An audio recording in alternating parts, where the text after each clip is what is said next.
I'm gonna spotlight you. Hey, okay, cool. I feel like this is so messy already. It's the nature of the beast. This shit's always messy. It's just Hey. look at all the homies coming in. Yeah, all my homies are here. Damn. All right. Oh, 18. That's nice. That's a nice number. It's blowing up. Let's pop it. Yeah, I'm Hey. unmuted. Oh, Mark. Hey, Mark, what's good? Mark, we have to mute you. I'm sorry. Yo, I don't want to mute myself, but I'm having to. This is Freddie Reyes. I said, I'm going to mute myself. I'm going to mute myself. Shout out, Mark. I got loud. That's so funny. All right. I feel like we got a good amount of people, so let's just fucking start. Hey everyone, happy Tuesday. Thanks for rolling on through. I'm Marley, Trigg, Stewart. I'm the Photo League VP. And we are here tonight with the one, the only, the Majd, the legend, the icon from Queens. For showing up tonight. Thank you so much for speaking with us. Just as like a very quick intro, Dean is a self-taught fine art photographer and lens-based artist born and based out of Queens, New York. He studied international relations with a focus on the Middle East at City College of New York. Dean formed his deeply intimate, poetic, and cinematic style through the use of snapshot, candid moments, and impromptu portraiture, which is exemplified by 3 extremely personal ongoing bodies of work.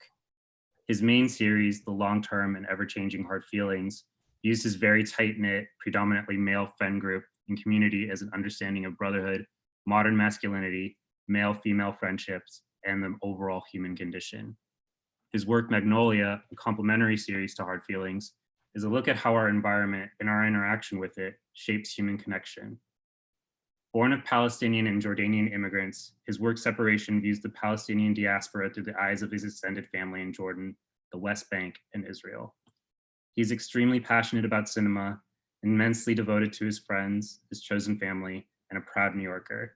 He believes that love, above all, is the driving force behind everything he does. So without further ado, we're just gonna pass it on over to Dean.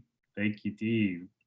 Hey, well, thank you for having me. Thank you, Marley. I have a lot of notes, so I'm gonna talk a lot. I think my friends are used to hearing me talk, so I get a little chatty. But yeah, so thank you for tuning in. Thank you for my friends for tuning in, and thank you to all my friends who let me take photos of them, because this work is for us and it's about us. And yeah, and I never say this anywhere when I'm presenting this body of work to anyone, but my friends and I call each other Chady. You might know that if you follow me on Instagram, but I just want to dedicate my lecture to you guys, or like all my work is dedicated to you guys, so whatever. I want to mention that all the photos that you see that were made in 2021, with the exception of one, are being debuted here for the first time. So thank you for giving me this space to show new work and talk about my shit, you know, all this bullshit. If you don't know who I am, my name is Dean Majd. I'm a fine art photographer from Queens, New York. I categorize my work as fine art, but my work is inherently documentation. I am completely self-taught. I've never been to art school. I've never taken a class. I've never had a mentor, and I've never been someone's assistant. I've assisted friends on shoots, but I've never been a full-time assistant. It is truly honored to give my first lecture at an art school. When I was 17 or 18, I asked my mom if I could go to art school, and she laughed at me. So here we are. This is a cool little come around. My mother gave me my father's camera when I was 7 years old. And when she developed my first roll of film, she was furious to see that all my photos were of my friends. So here we go.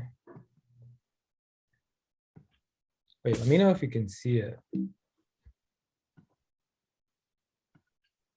No, Not yet. sorry. All good.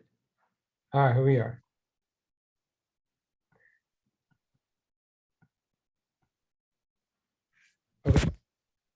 23 years later, not much has changed, although I have learned to take self-portraits. All my work is about my friends.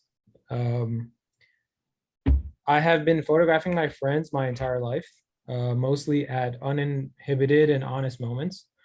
My discovery of Nan Goldin's The Ballad of Sexual Dependency at the end of my teens, along with my obsession with films, had a profound effect on my life and my view of photography as an art form.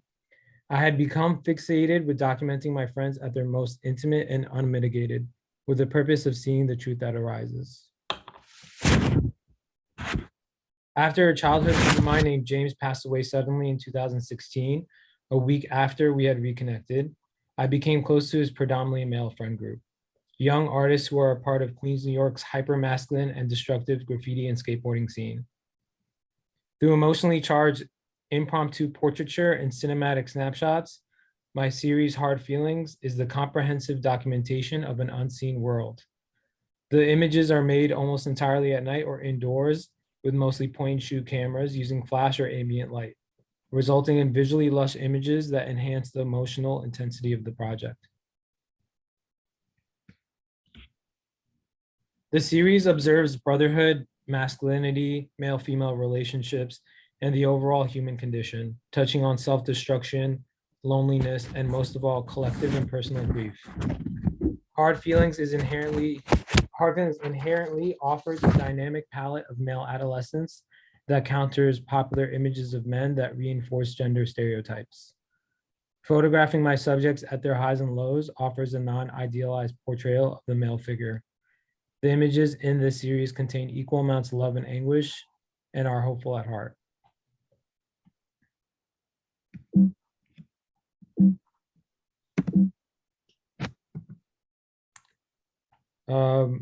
Recurring motifs such as physical and emotional violence, nature, romance, spirituality, addiction, and substance abuse appear either explicitly or implicitly as a meditation on the multitudes of identity. These themes are often referred to by image titles and repeated throughout time. I'm really proud of this one here because it looks so composed, but it's actually a candid. And it was made in during quarantine.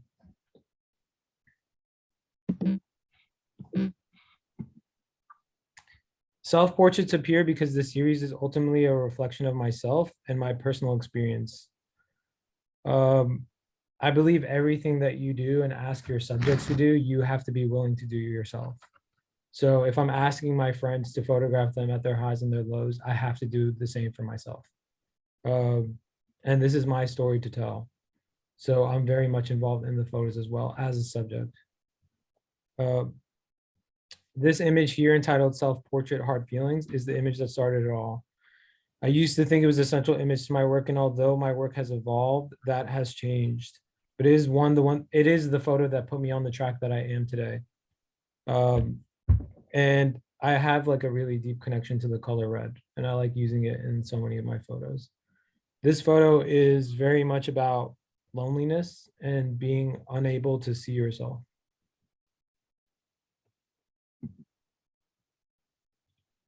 These two are complementary images regarding the bonds of male friendship.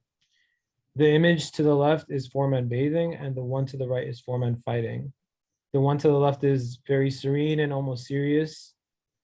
It's so serious, it's almost to a comic effect. But the one to the right is super joyous of something that's very violent. Compositionally, they contrast each other very well. The one to the left is composed inwardly. The shapes go inwardly, and the one to the right goes outwards. They both look like they're still in motion, which I really enjoy. And that has to do with just the nature of being there and doing it quick and on the fly. And I also think the titles are very funny. They just refer to the nature of the images themselves. These two images speak to the level of trust men have in each other, and subsequently the trust they have in me in making these images. None of these photos would happen without the trust. If the subjects didn't trust me, I wouldn't be able to make any of this, but especially photos like this. I also want to mention that these two photos are very much darkly about masculinity, but I don't search for photos like this. they just arise, and I make the photos in the moment and reflect on them afterwards.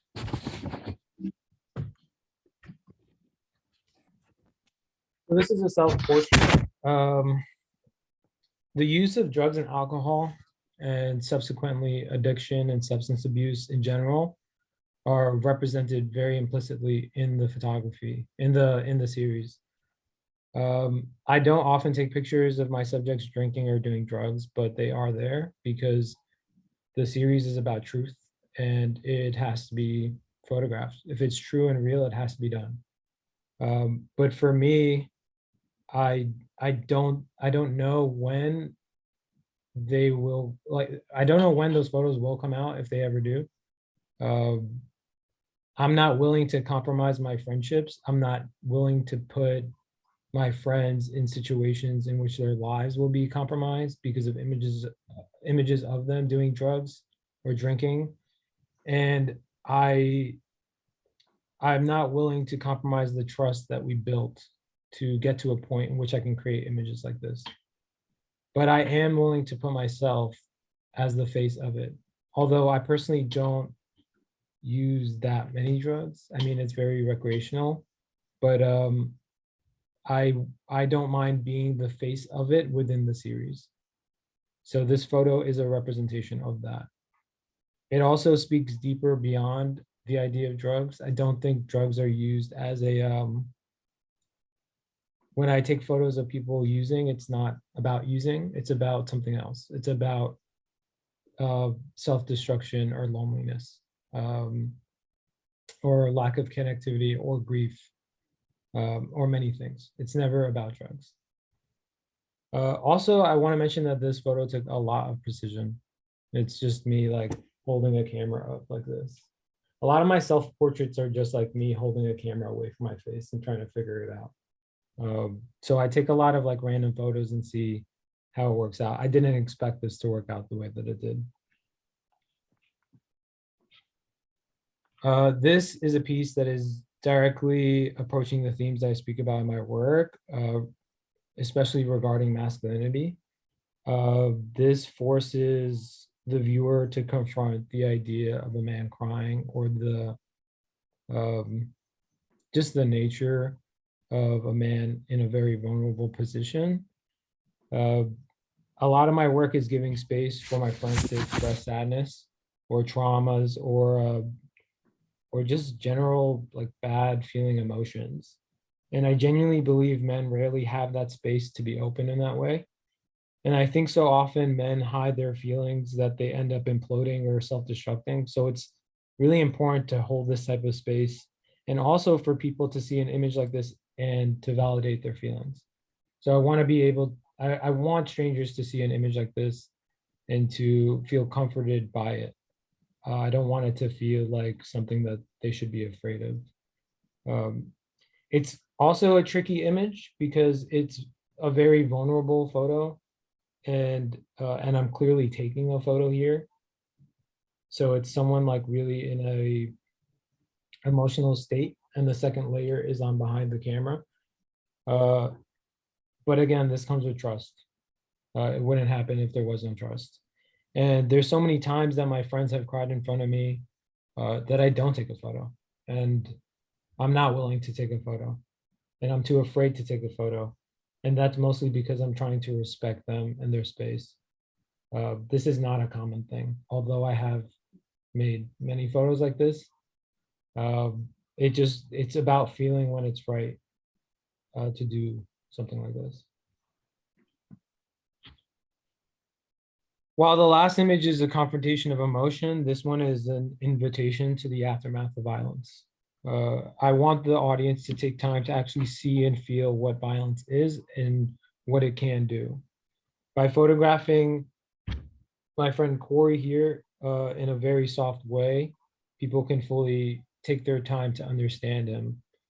These two images were also taken during the day, one in the morning and one in the afternoon. And since my images are mostly done at night, it genuinely feels like this is the aftermath of something that happened during a night out or something like that. I also really like the messy room on the right side. And if you look closely, he has like a broken wrist or a broken arm in the right image.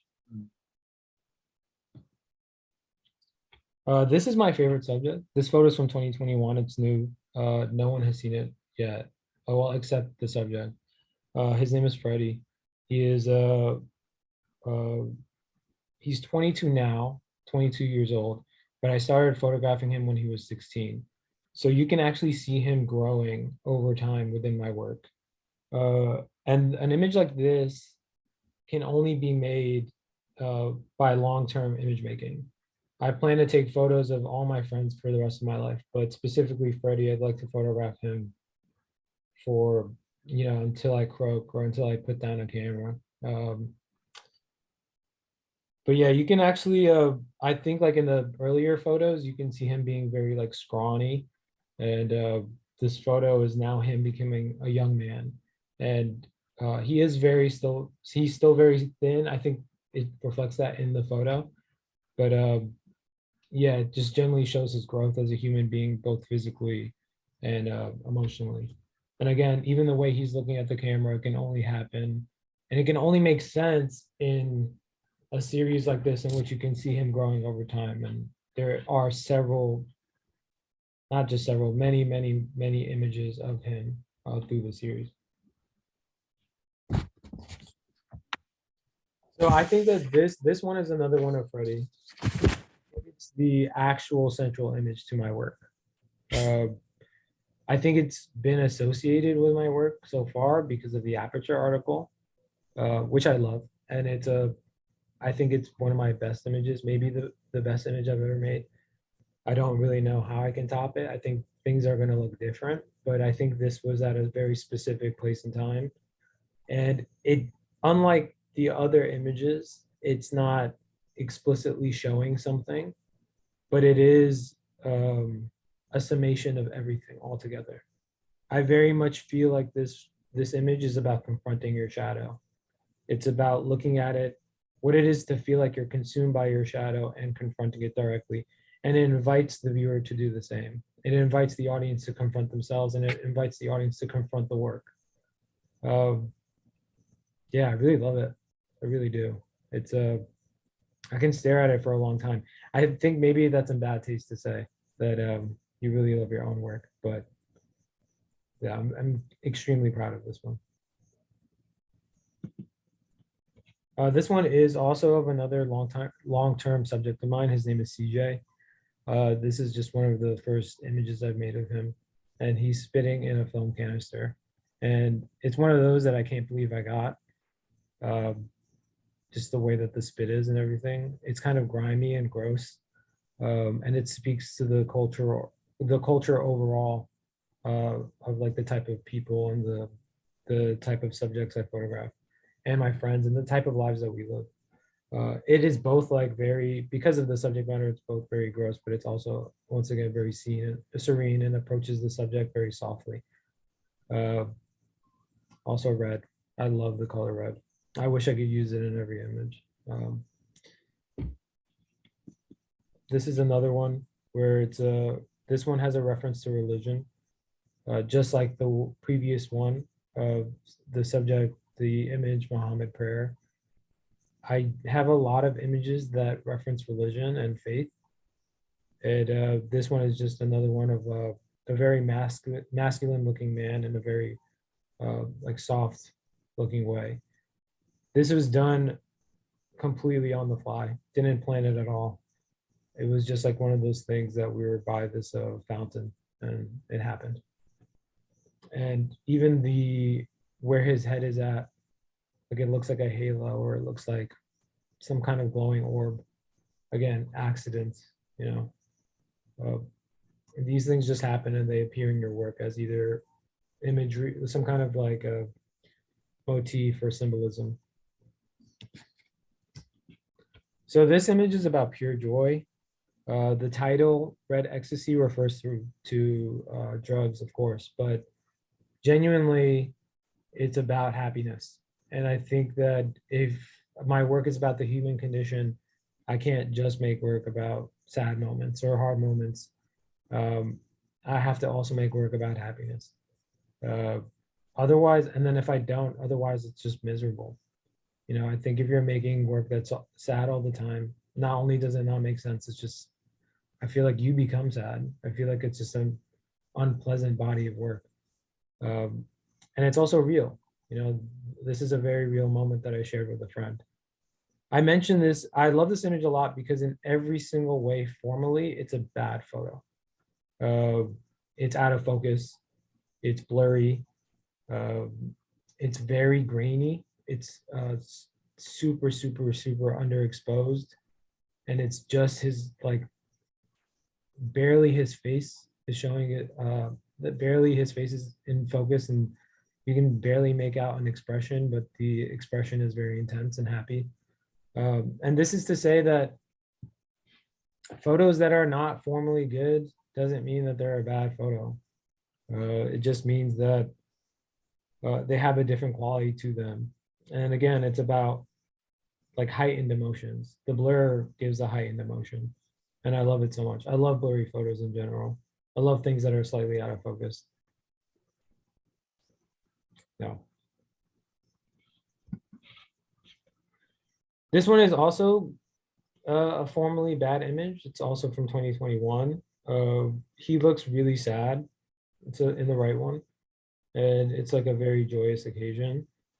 And I think that like with the flare and the flare and the glare and the underexposure and the very, again, the very minimal light that exposes the subject, it looks like something like within him is being expressed outwardly by the explosion of fireworks behind him. This is also taken at Astoria Park, at the skate park. This is where most of our friends met and became close and built our community around. And my friend Brian is one of the younger cats at the skate park now. And he's part of a new generation that's building their own community over there. And this is a traditional, this is a thing that happens every year. We go to the skate park and watch the fireworks at Astoria Park. It's very beautiful.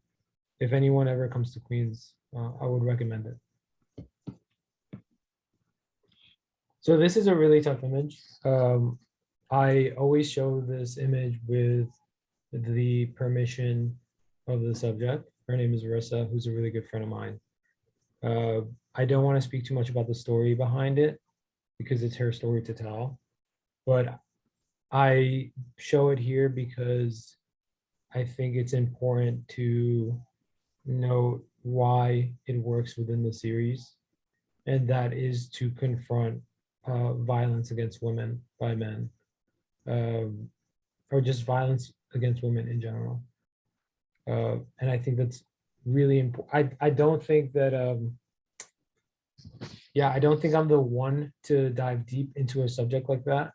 But I think to ignore it, especially when I make work about violence, is a disservice. And especially since this is a friend of mine who's in this friend group. I will say though that no one in my friend group, no one that I know, no one that my friends know did this. But we're all affected by it because we are a family. Yeah.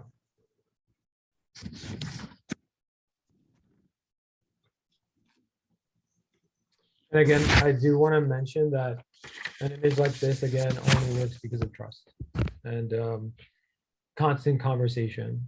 So again, when I feel like something like this needs to be discussed, or I'm going to present a photo like this, I reach out to the subject, I reach out to the person, even if it's not so intense. If I feel like there's like hey, how do you feel about this? I think it's very simple. But it's about trust. It maintains that trust. Yeah.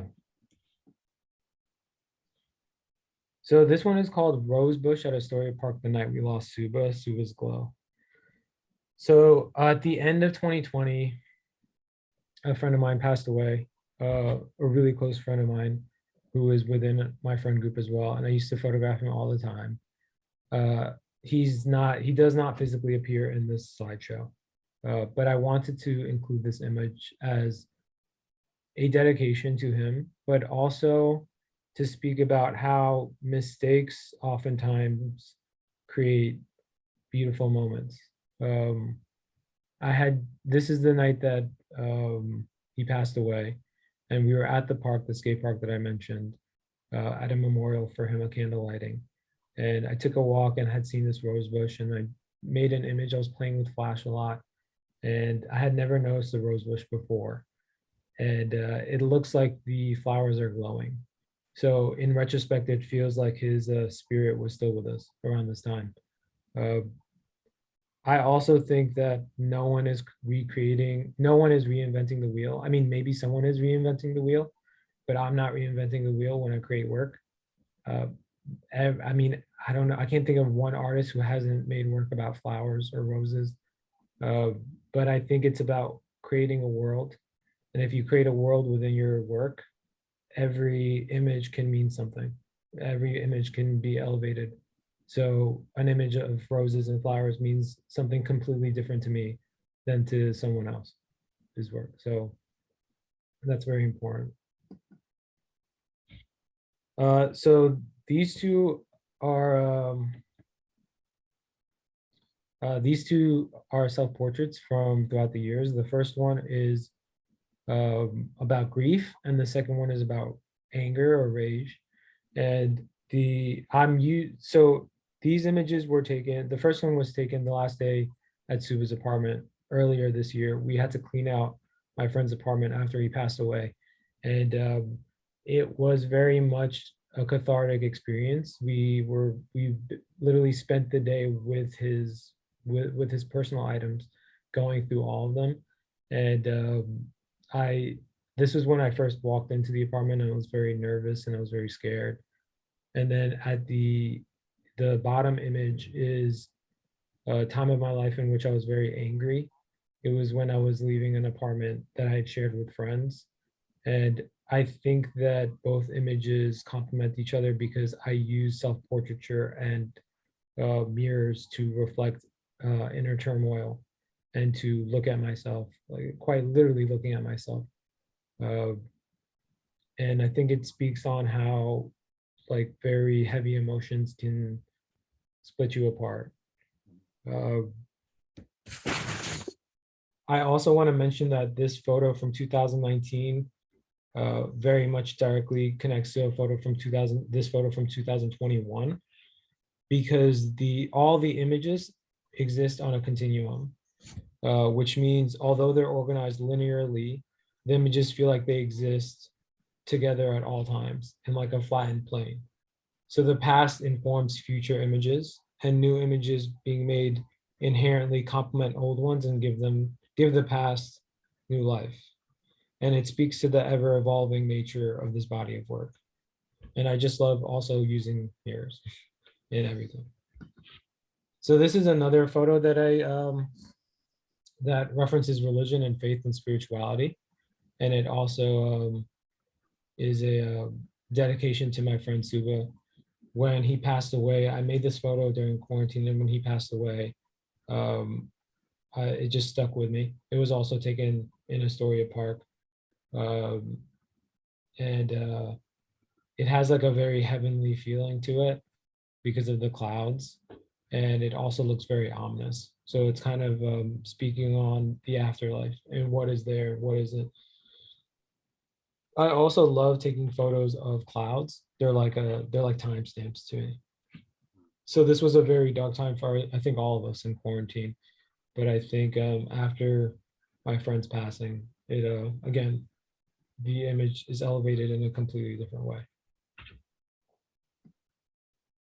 This one's called Leia lighting a candle for a loved one, and this is another one about that's referencing religion and faith directly.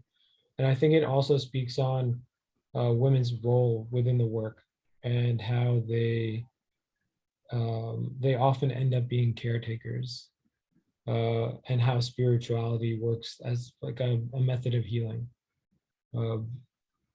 Yeah, that's pretty much it. This one was also done completely on the fly. I didn't expect to light a candle, and I just seen it and I had my camera in my hand.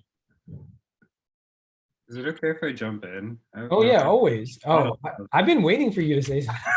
I mean, it's like this. You're giving us a lot here. You're kind of. I feel now. I feel. Oh, I'm sorry. I'm sorry. I'm sorry. You gotta tell me. Like no. I mean, you've like, like you said, you're creating this world, and you've like kind of already like wrapped us up in it. It's like very, very enveloping.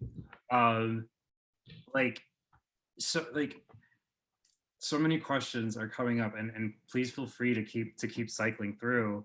But something that's really hitting for me right now is the fact that this series in particular is a very particular space to process faith and grief, specifically, death and violence. But it's also very alive, as you've mentioned. You're constantly in communication and engaging with these subjects. You're speaking to them about like consent and permission to share certain images, and but you're also withholding on your own. And I guess I'm just how is this how does the kind of how does the fact that it is like so alive, the fact that it is kind of like, you know subjective, that it can change at any moment, how is that informing you making these new images right now? Hmm. It's very tough because I think the base of the image making is this particular friend group that are my family at this point. I don't even like calling. I've been calling them subjects this whole time, but I rarely call them that because they're my friends. I don't even think of them that way.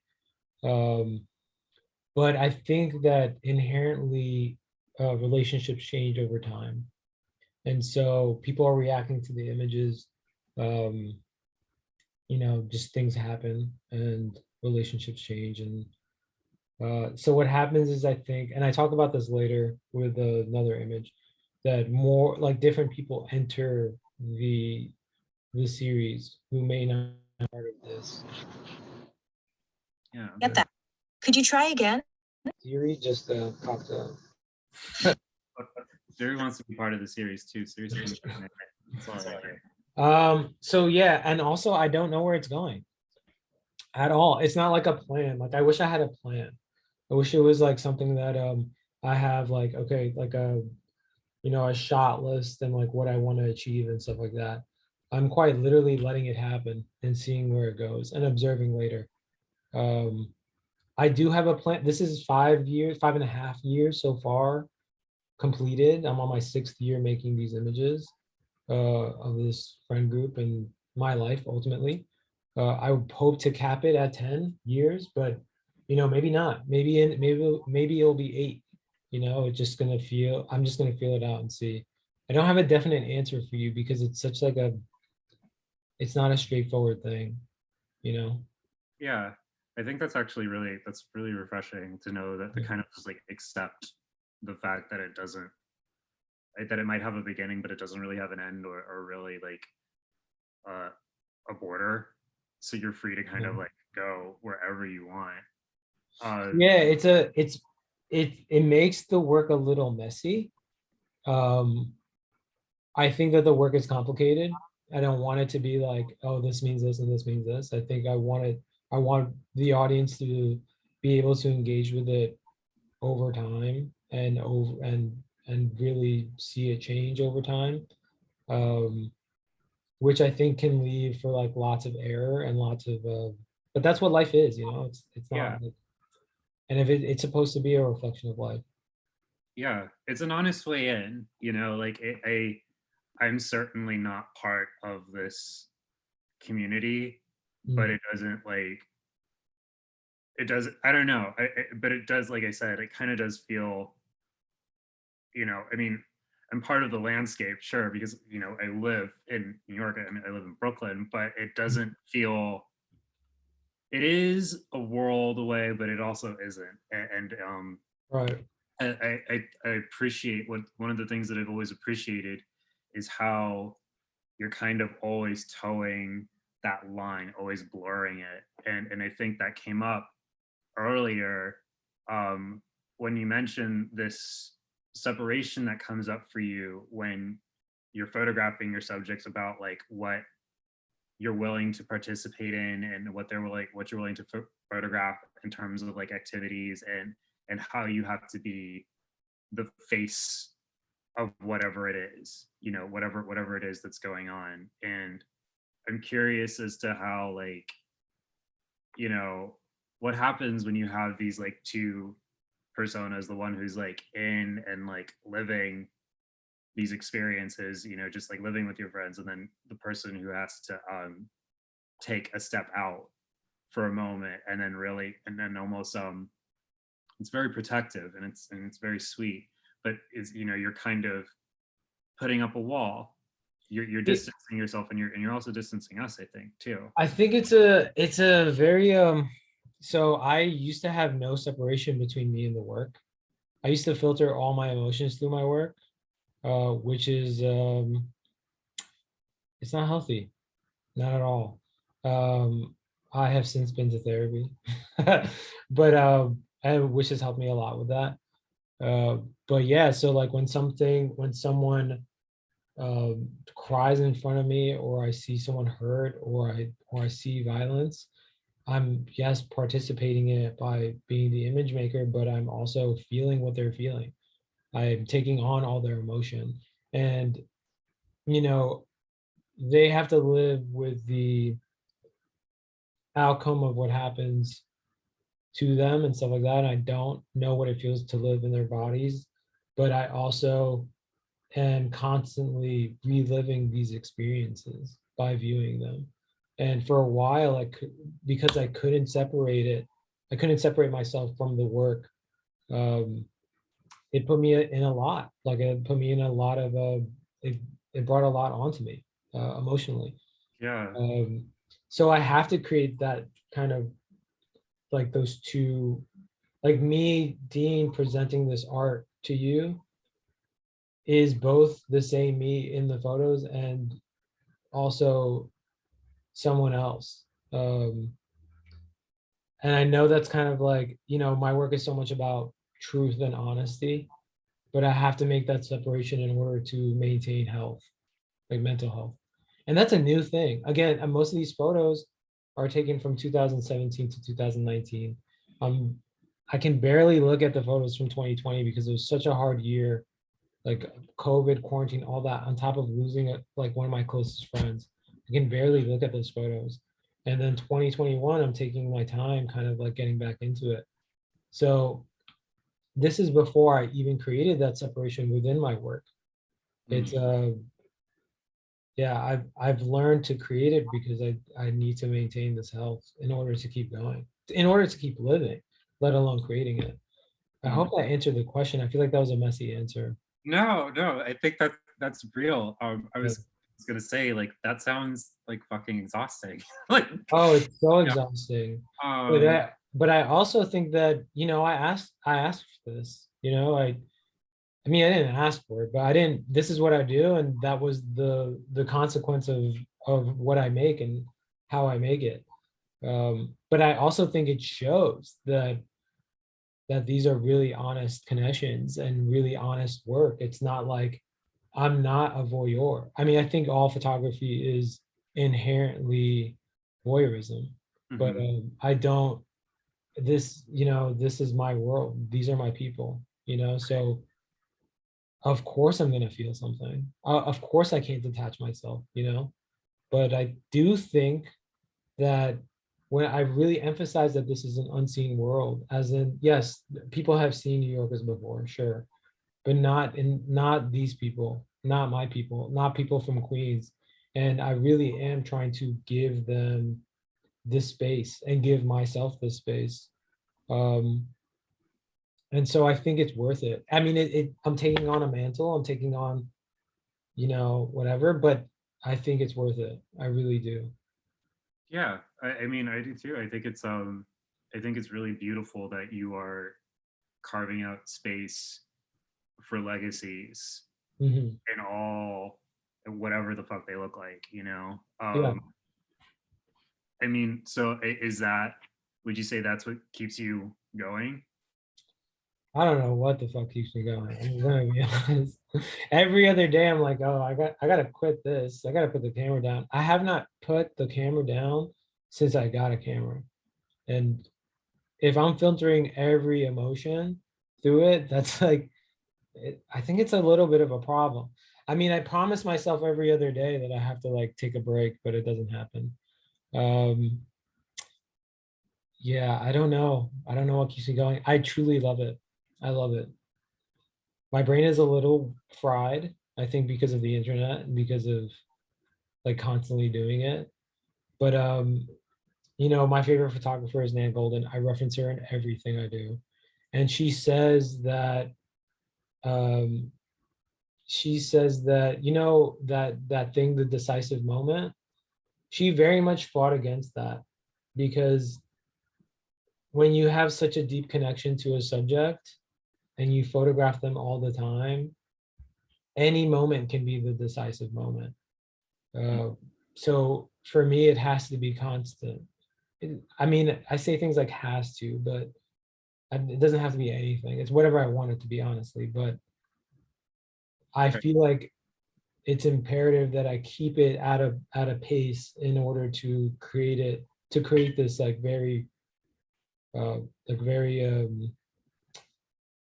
I mean, I keep going back to the word honest, very honest body of work, you know. Yeah. Um, please keep going. Please. I mean, Oh like, yeah, okay, I sorry. I want to Where keep we saying. at? Oh, Uh, it's 6:40. I feel like, all right, so I have like a good amount left. I won't spend too much time on the rest. I mean, all like the very tough ones are kind of out of the way. The rest of them are like, you know, nicer. I mean, I don't know if they're nicer, but so this one is called Silhouette Kiss. I'm assuming, by the way, that I'm talking to a lot of my friends, and I'm also speaking to a class of people who genuinely are creating their own worlds and creating and figuring it out on their own and finding their own voices.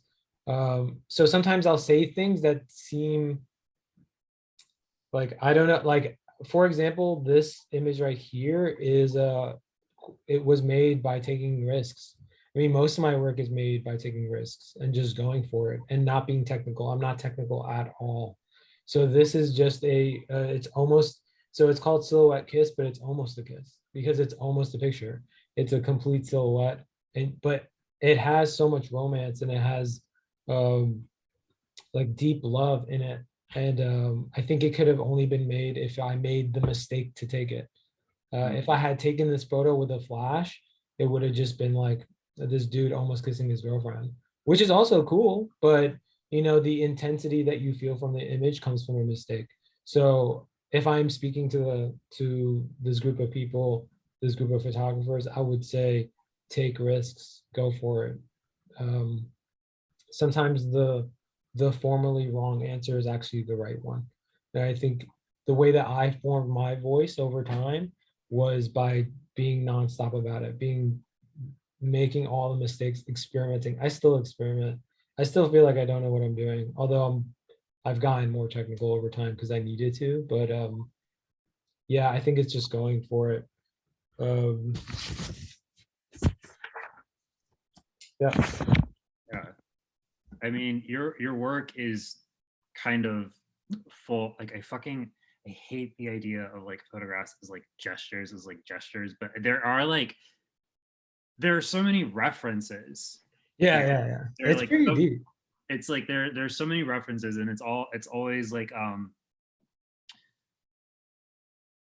not a gesture, but like a suggestion. Like, just it's kind of like that last one you just showed us. It's just like this, like almost, you know, Yeah, yeah. it's like this you kind of it like it's an almost picture, you know. Mhm. And I'm kind of wondering how that almost can become a whole thing once somebody sees it, you know. Like, what happens to the work, what happens to your work when your subjects see it, what happens you know, what happens when it's out in the world, and kind of like the direction of this world that you're taking is slightly out of your control. Like I'm just like, even just like thinking about like how I don't really know. I don't want to think about it too much. Even talking about the work the way that I am right now, this in this very deep and like almost academic way. I don't do that with my friends because I don't want them to think about it. I want it to be as pure as possible. And I think as more people view it and see it and consider it as real art, which I hope they do, um, I definitely. think that it's up to them. Well, first of all, I can't control what people think of it. I can't control what it is when it's out in the world. Uh, but I do think it's important for it to be out in the world. And I also can't control how people feel. I mean, again, we have these constant conversations about like, am I allowed to do this? Like, let's keep it real. When you're a photographer, when you create an image, that image is yours. You can do whatever you want with it. You know, if I take a picture of you on the street, for example, I could do whatever I want with it, you know, but is that how things should be done? I'm not sure. It's not how I work. It should, I think just building okay, take away photography. These are real relationships of mine Mm. that are, you know, that have a lot of depth and we're very, very close and it's a bit codependent, honestly. And I'm sure it comes from like a shared pain from grief. And that's why I think grief hangs over the work. And it comes from shared pain and shared, but it also comes from shared love. And I have to be sensitive to that. That is more important than the photos, honestly. You know, how much I care about these people. Um, and which is crazy to say because this is my life. The photos are my life. I don't Just making work. thing to say. Say again? I don't think that's a crazy thing to say. I think that's like that's kind of like right on the money with, Makes sense, right? Totally. you know, with what even when But like love is the reason, as you said in the intro, which is yeah, my bio, love is the reason why I do this. But unfortunately, there are things I just can't control. But I do honor if people don't want to be in the work anymore. I mean, I've had someone told me that they don't want to be photographed as much. You know, mm, they want to take a step back, which is fine. There are people who I barely photograph or barely in the series um, that I love. And there are people um, who I love and like just make photos for fun for them, you know? They don't end up being this like grand art, again, like a gesture to represent something. We're just making photos because I think they're good memories, you know? is there anything that's off limits for you then? No, not for me, Hmm, but I do honor when it's off limits for the subject. Um, I respect yeah, that. yeah. But even like I mean, I don't want to, yeah, I don't, but when things are really off limits, so when I make an image that feels off limits, or when I make an image that's very serious, whatever the context, whatever's in the photo, that's why I discuss it. That's why I discuss it with the subject. So like sometimes we make photos that are off limits or like or wouldn't be present. All right, sometimes I make photos that are like pretty extreme, but people are not going to see those. Sometimes we make it just for us, or I make it just for me. Or the act of making an image is just as important as the resulting image. You know, not everything needs an audience. Yeah, I hope that answers the question. Yeah, yeah, yes. Yeah, I Yeah, mean, to that end, I love making photos just to make them. Like I just love taking photos. Like I make photos to survive, quite literally, you know. So, but it doesn't. But whereas I hate actually sharing my work. That took a skill, like a skill I had to build up over time, and it took a skill that was encouraged by my friends. Um, but yeah, so sometimes I just make stuff just for me. I mean, at the end of the day, it's for us. I don't make it for anyone but the people in the images, including myself. So I think that's great. I think that's what that's what keeps it good. That's what keeps it accessible. Yeah, because I mean, I mean, there is like a part of me that like agrees, like, once you take a picture, it's like it's literally like yours. Like it doesn't like what the fuck are you gonna do? Like you really can't like go Yeah. back in time and like untake the picture. Um, but it's also but it also like isn't, at the same time, because there is so much shared experience like captured there, especially with yours as well, because you're interacting with real people, and those Yeah. relationships change, and people, like you said, are like who appear and then disappear in the work. um and then also just like the landscape itself, the places you're going to different places, the landscape of New York itself is fucking changing. You're like, this is a long-term thing with like no end. Yeah, So it's definitely a shared experience. Um, yeah, I mean, I didn't mean to be like, dismissive or glib when I said that, or flippant when I said that you could do whatever you want with it. I meant like quite literally, like, I guess like lawfully. Like when I create an image, it's mine, and mm, I can present it how I want to present it if I want to present it. But it might do more damage than good. But yeah, the things, I mean, it is constantly changing. mm, Again, I have no idea where it's going. No idea. But we'll see. I yeah, mean, I just think that I have like a solid foundation for it. Again, I want to do this for 10 years, and we're talking mostly about three of them, right, with a few of 2020 and 2021 sprinkled in. yeah. There's still a lot. Plenty of time. Yeah, there's a lot of leg room. Yeah, and I think you'll see it in the last image, but maybe I'll forget. But I think as the years progress, my work becomes more direct, and that speaks to like as opposed to gestures like this one that we're looking at, the work becomes more direct, where it's truly cutting through the subject to see something deeper. But anyway, so this one, I mean, we don't have to say too much on it. It's quite literally an image of a platonic relationship. This is I don't think oftentimes you see images of male female platonic relationships, and I just think it's really important to see, and it's called touch because I don't think a touch necessarily has to be romantic or sexual, although that could be translated that way. A touch can mean anything. There's still so much love in this photo, you know. So yeah, I think that this is a also all my photos are about platonic love. I love creating work about platonic love. Oh, this is another one about platonic love.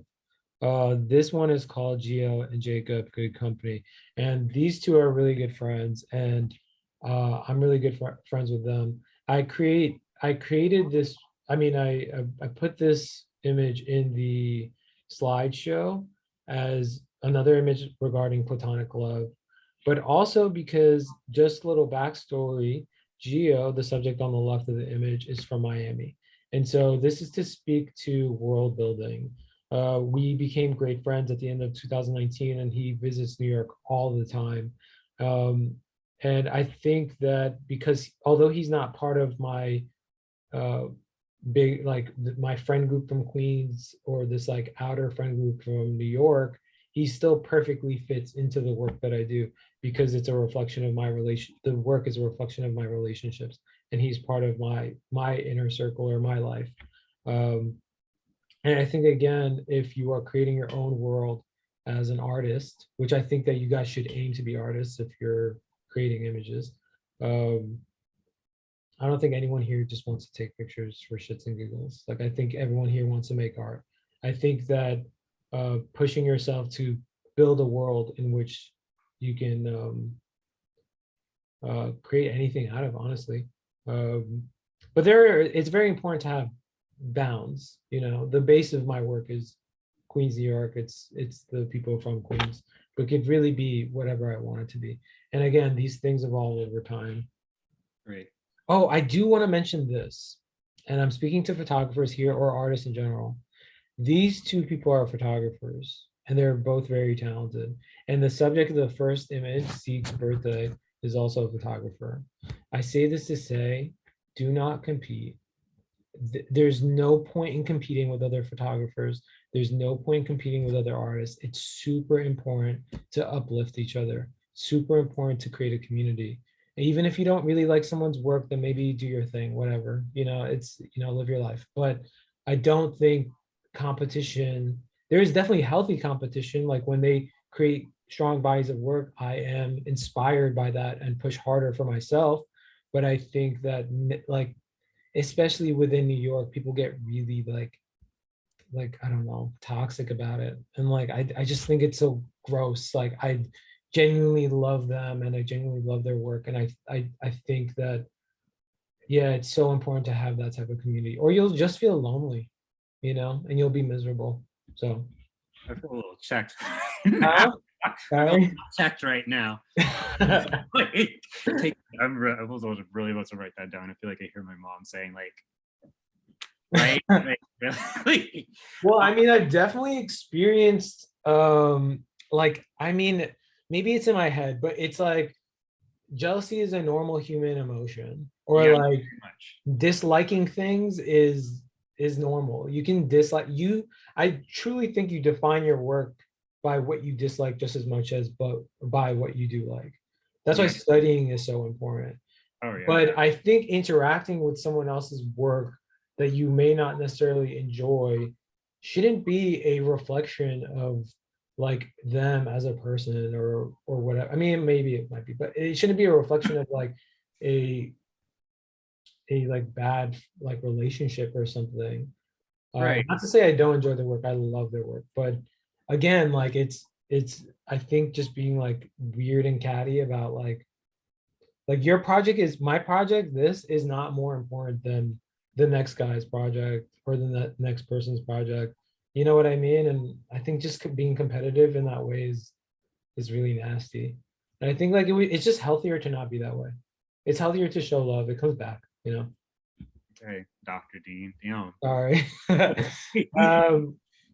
So this is a quick one. This kind of contrasts the image before. So this one shows platonic love, but in a different way. I mean, this is more of like a direct, um, directly regarding male friendship and kind of this resisting, the feeling of like resisting to show affection.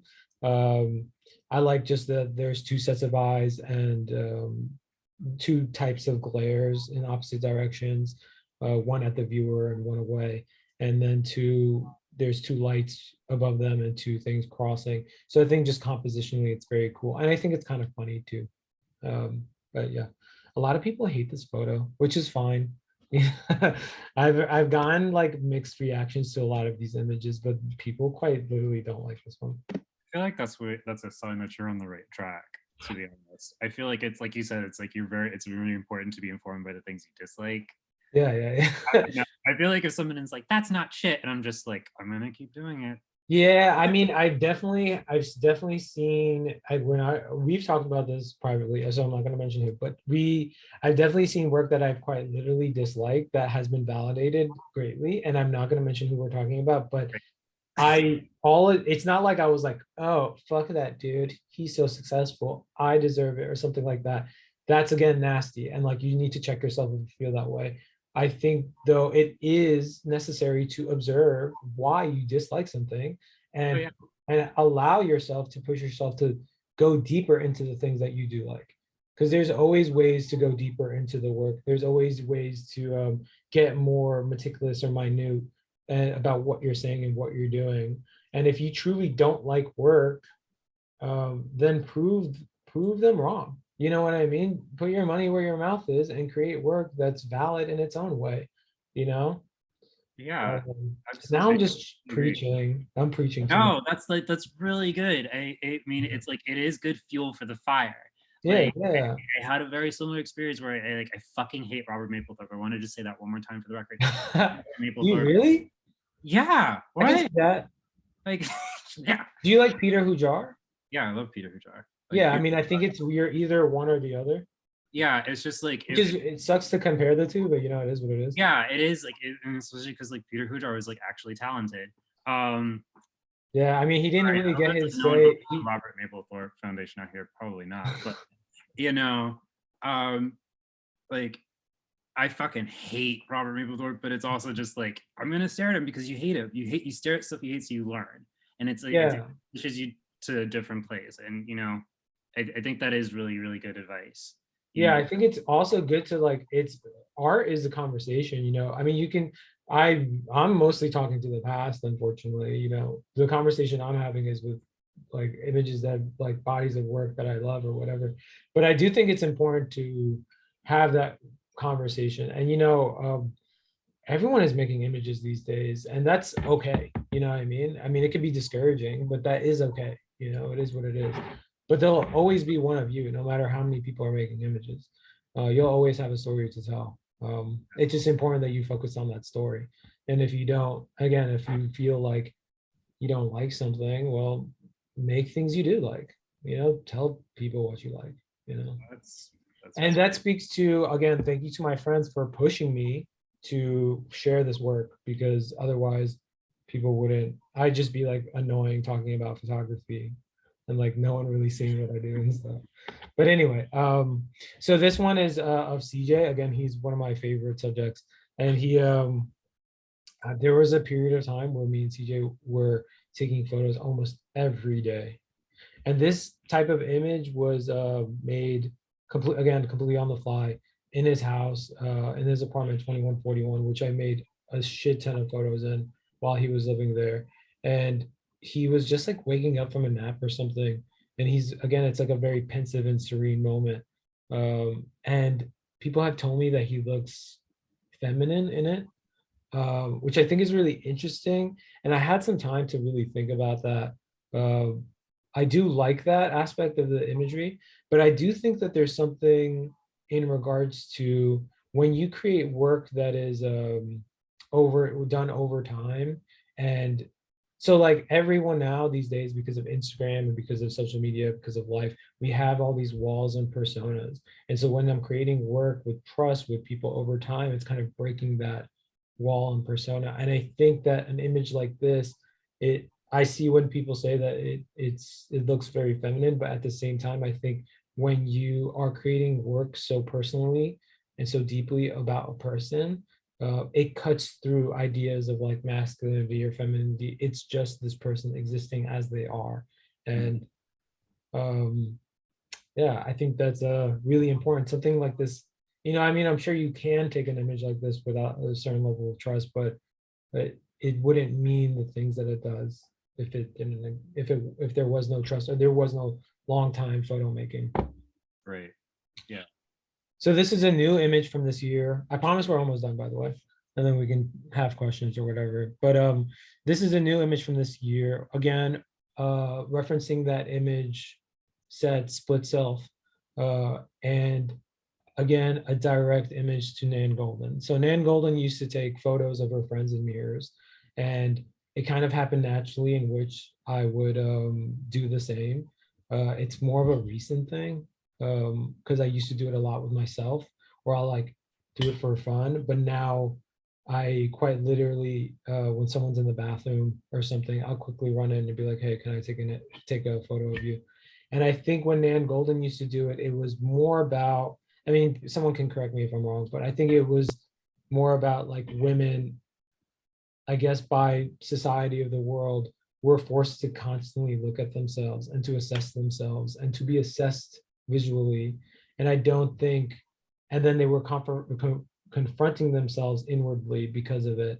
And I think that men are not ever really offered that same space to take a moment to confront themselves and confront their actions, whether positive or negative, and confront who they really are.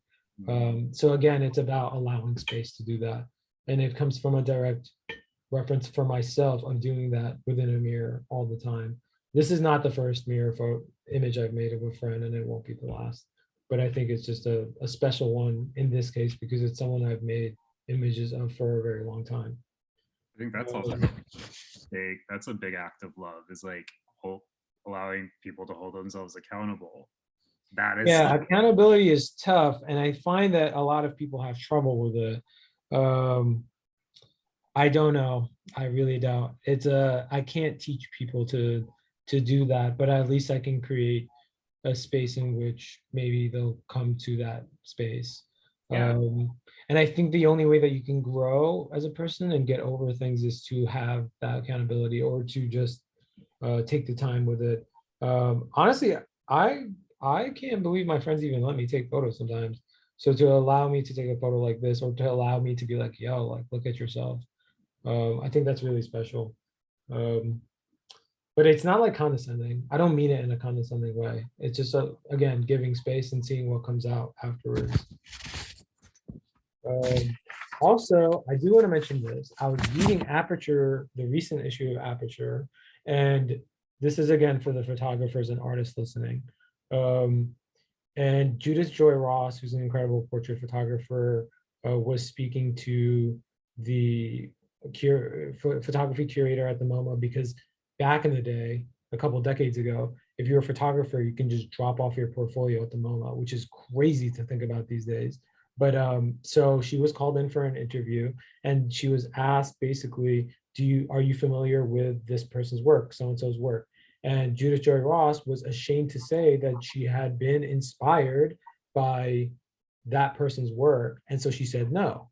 And the curator of the MoMA checked her immediately and said, you know, Judith, in art or in photography, it's tradition to be inspired by someone else. So I would say to anyone listening that it is tradition to be inspired by someone else. It is totally okay to work through people's work. And I think that's the only way to find your own voice, to take risks and to study and to work through the work that you love, which includes not just photography, films, books, anime, whatever it is, you know what I mean? Just go through it and work through it, and finally you'll find your voice eventually. Yeah, that's real as fuck. So this is my final image, and this is also one of my favorite subjects. His name is Bobby. We spent so much time together. And this was taken on 31st Street in Astoria, and it was taken on the last day of August. So this was just a couple months ago. And this is one of my favorite subjects. And not only do I constantly photograph him, but I constantly photograph him in a space that we share. And that space is Astoria, New York. That space is Queens as a whole. I think that this image, this block where it was taken, this is a block that I've been walking down my whole life. This is a block that my friends have walked down their whole lives. Not all of them, but a lot of them. This is a block that he's walked down his whole life. And it's, I still live 4 blocks away from this block.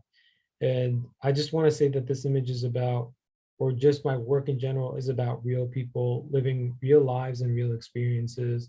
And the environment is real, and it's constantly shifting and growing along with the subjects in it. And I say subject here, but again, I mean friend, I mean loved one, I mean brother, I mean family. Yeah, and I think that as the space shifts and the people shift, the work is going to grow and evolve around that. I think that's it. Yeah. Wow. Damn. All right. Thank you so much. Damn. Oh, thank you for having me. Y'all. We are like coming to the end, but like if anybody has any questions, like please like feel free to like unmute yourselves.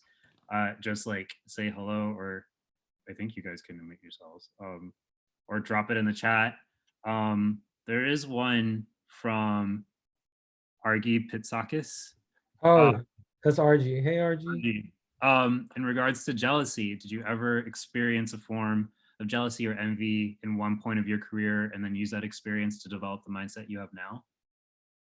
Yeah, I mean, it's definitely, that's so funny. RG's a longtime friend of mine. But we don't ever talk about this type of stuff. Yeah, I have to. I think everyone goes through it. I've been jealous like I've been jealous of Nan Goldman. You know what I mean? I've been jealous of my friends. I've been jealous of um like people who are more successful than me. I mean, it's part of the game, it's part of life. But it takes a lot of practice and a lot of like self-discipline to understand when you're feeling it and like to kind of counteract it and to again develop that mindset. It's hard work, and you can't yeah, you can't fall into that trap, um because you'll never go anywhere. You'll never make significant art. You'll never be happy. You'll never live a healthy life if you are constantly jealous or worrying about someone else. I think like, believe it or not, I think like it's like this is like an old New York proverb. Focus on yourself. When you focus on yourself, trust me, you feel much happier and you can avoid those potholes. But it happens to everybody. I'm sure the most successful, beautiful people in the world still get jealous over, things that we wouldn't even think. So Real talk. yeah. Anyone else? Oh, I just want to say also that once again, we call ourselves Shady, me and my friend group, and I'm wearing this shirt. I just want to show it real quick. Yeah, that's it. But anyway, Yeah. Anybody else have a question they want to say? I Hey. think you have some in the comments or in the chat. Oh shit, this is a really good one. It's actually one that we've talked about, Dean. Do you feel, it's from Miguel Caravantes. Do you feel pressure to make work about your race, ethnicity, religion? so I don't know how many people of color in this. Also, shout out Miguel. That's my homie. And a fantastic filmer, and young photographer. Can't wait to see where his work goes. But anyway, so the answer, so if you're a person of color in this, the answer is no, I do not feel pressure. I refuse to feel pressure. I have work obviously about being Palestinian. I have a work called Separation about my family, but it functions very similarly to hard feelings. I think that my identity is like adds to the work, but I don't feel pressure to kind of work in the system. It's a very charged opinion, but I do think that a lot of artists of color make work about their ethnicity because it almost feels like they have to. And I think that it's almost like the system only allows us to make work about like who we are. It's like we're only validated by our identity. Although, as you can see in my work, I think identity comes from a multitude of things, not just your ethnicity or race or religion or sexual orientation or gender. And I think to make just work strictly about that could be a disservice to you as an artist. And I think also it's a little bit of a cop out. I think it's an easy way out. I feel like Zadie Smith said that, so take it from her, not from me. But yeah, I think that if you were going to make work about your ethnicity or race or religion or gender or orientation, that's fine, totally fine. But how can you take it to that next level? How can you take it deeper? I want to challenge you by saying, and again, like what's again against like what you don't enjoy, right? Why are white artists, especially white straight artists or cis artists, allowed to create work about anything that they want, and we have to make work about our identity? Obviously it is a reaction to the world that we live in, to capitalism, to patriarchy and everything like that. But I think you just have to challenge yourself to go a little bit deeper. Again, there's nothing wrong with making work about your ethnicity or race, but go deep. Go deep. Find that next layer, that extra layer.